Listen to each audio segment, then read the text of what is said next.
We are gathered here to fill you with fear and give you a treat for your ears as we invade your mind with our scary rhymes and some tales that can be gory. As you bear witness and sit here and listen to our poetic horror stories.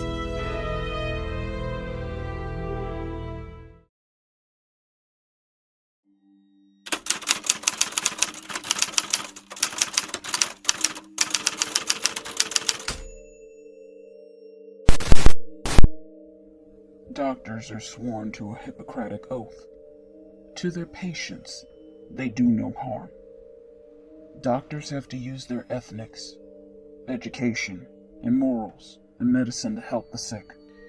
They need to use their best judgment. Doctors should listen to their patients to come up with correct diagnosis, so the patients receive the treatment that they need. Doctors should try to heal the patient's illness, their pain, and ease their suffering. This is the oath as a healthcare professional that should be followed. This is the doctor's sworn mission. It's a major part of their professions.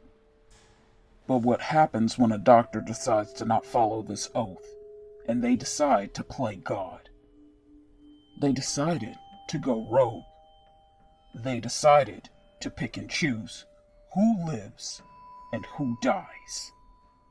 They decide to play with their patients' lives.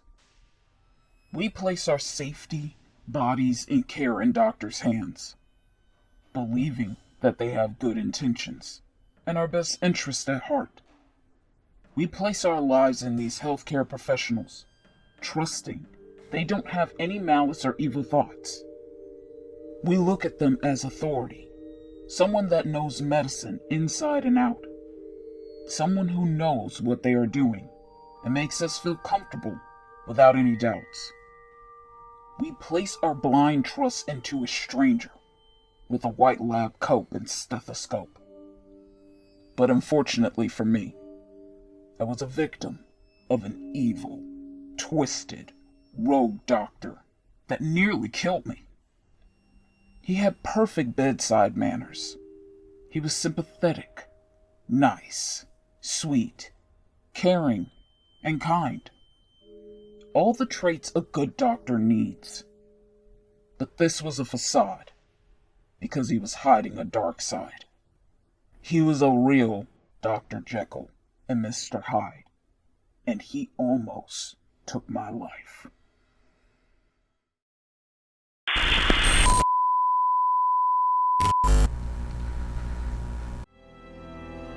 This is just a friendly reminder to please like and comment to let us know how we are doing so far. We would love to hear from you all. And if you're new, please subscribe and become a part of the PHS crew. And we thank you.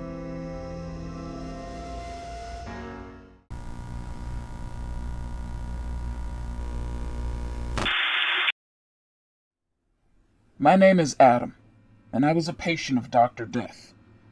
Fortunately for me, I survived to tell the tale. But unfortunately, other patients weren't so lucky. Dr. Death's real name is Dr. Jacob Smith. He was my surgeon when I was rushed into the emergency room. Look, I'm a pretty healthy young 30-year-old man. I rarely have been sick except for a common cold and the flu once, when I was a kid. But really nothing else. My problem started one day while I was working out at my local gym.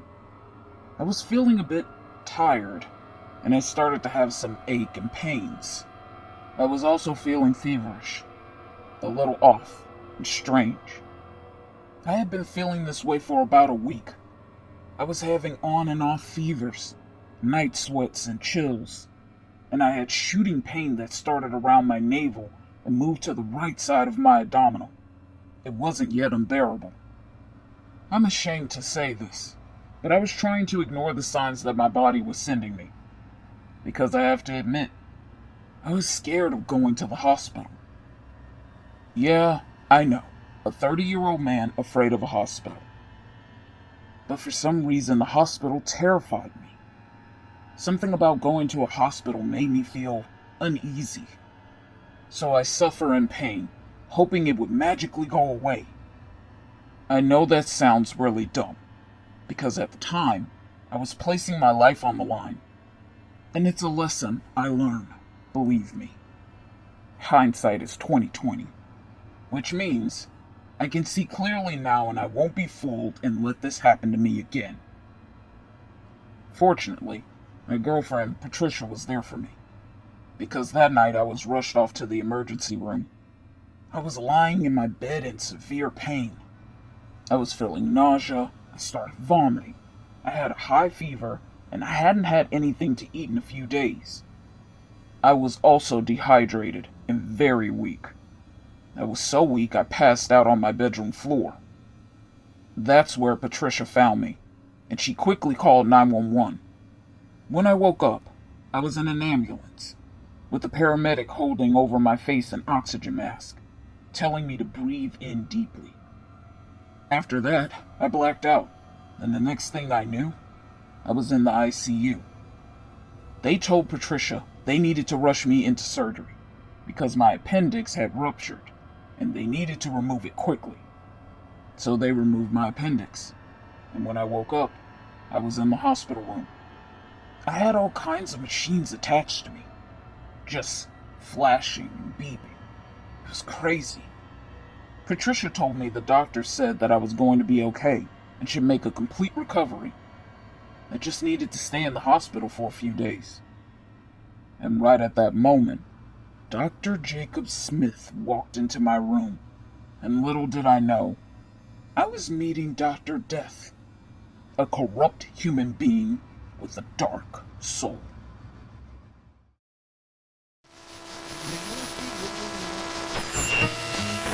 You can use your clone for any aspect of life. Your clone can babysit your kids while you and your partner go out for a date night. Or if you have an occasion you can't get out of and need to be there, just send your clone. Then you can sit back, relax, and enjoy yourself at home. No one will ever know.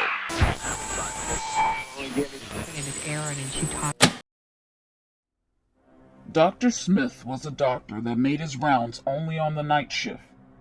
He was one of the emergency room night physicians. He would come by the patient's room to check on them during the night, to check their vitals and give the patients pain medication from surgery, to make sure the patients were comfortable and felt all right. And this is how I became one of his patients. Every 5 hours after my surgery, Dr. Smith was to administer my pain medication.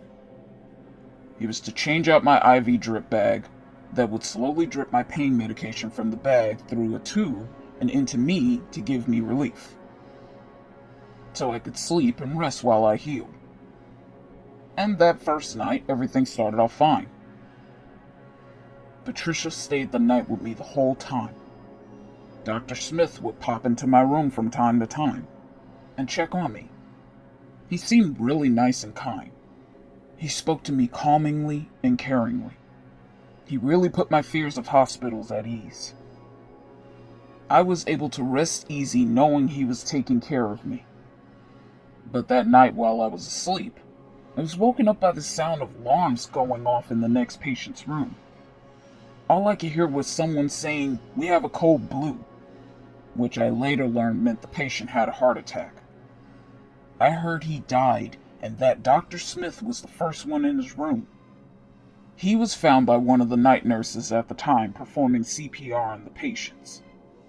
At the time, no one found it strange that he didn't call for backup when he found the patient unresponsive. The patient was an older man in his late 70s, and he had earlier open heart surgery. But he was doing okay at least. That is what his family said. There were a couple of other incidents that happened while I was there, but Dr. Smith was able to step right in and save the other two patients. At that time, I started to feel a bit weird when I would see Dr. Smith on his rounds. I could tell something about him had changed. I didn't know what it was. He just seemed different from the last encounter I had with him. He seemed to be cold and standoffish, I told Patricia how I felt about Dr. Smith, but she thought I was feeling suspicious due to my pain medication. I told her maybe that could possibly be the cause. It didn't really matter anyway. I was going to be discharged the next day. I finally had the okay to leave. I was still in some pain, but I could manage it with Patricia's help at home. I only had one more day to go.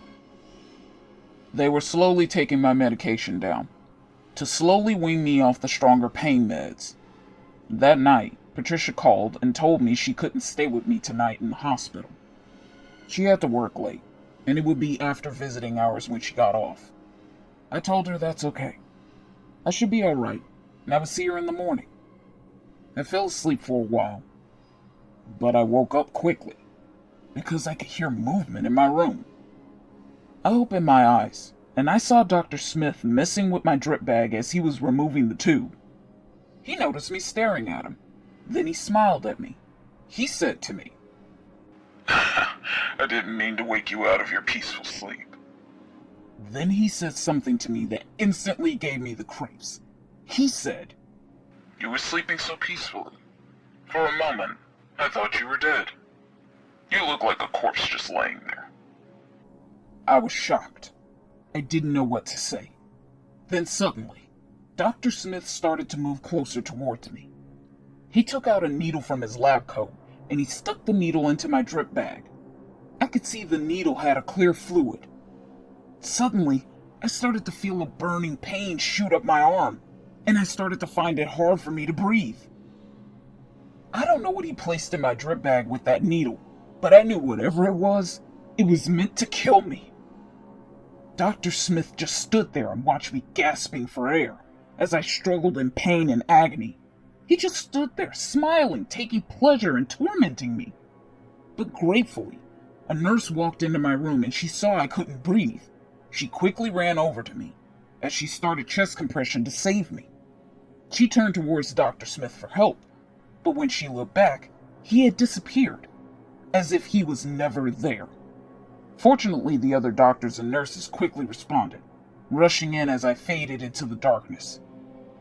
When I woke, I was blinded by bright lights. I was no longer in my original patient's room. I was now in a new room, and I could see Patricia and the police. Patricia rushed over to me, hugging and kissing me. She was crying, but she was happy to see me awake. The doctor told me they had to place me into a coma for a few days. The police were there for my protection, and they would like to talk to me about what happened when I felt better.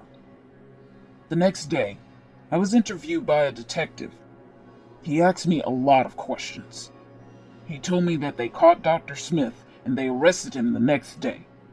He was trying to escape and leave the country. The detective told me that the hospital started to suspect and secretly investigate Dr. Smith, but to so many patients' near deaths and fatal deaths on his night rounds. But they didn't want to accuse him and be sued without any solid proof. I told the detective, "What a joke, and this is why I don't like hospitals." As the detective finished with the questioning, he took a moment and leaned back in his chair. Then a smile slowly creeped across his face. Then he said, Good thing you were a quick thinker. It seems to me you were prepared when Dr. Smith came into your room. He had no idea that you had in your hand the nurse's call button. If that nurse didn't see the light for assistance come on in your room, then you would have certainly met your doom.